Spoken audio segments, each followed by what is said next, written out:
I'm Max Dalton, and in this video I'll show you how to see a summary of articles in Safari on your Apple iPhone or iPad. This does require that your device supports Apple Intelligence and that you have the feature activated.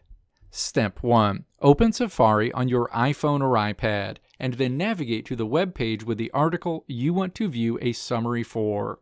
Step 2. Tap the Reader icon in the address bar on your device. The Reader menu is displayed. Step 3. Tap Show Reader. Reader mode will be activated for this article.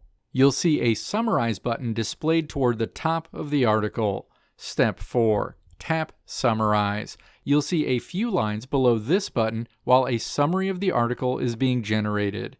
After a few seconds, an article summary will be displayed. Let me know if this video helped you out in the comments below. If you liked what you saw here, click the video links on the right side of the screen to check out another video. Or click the logo on the left side of the screen to check out my tutorial website at www.maxdalton.how.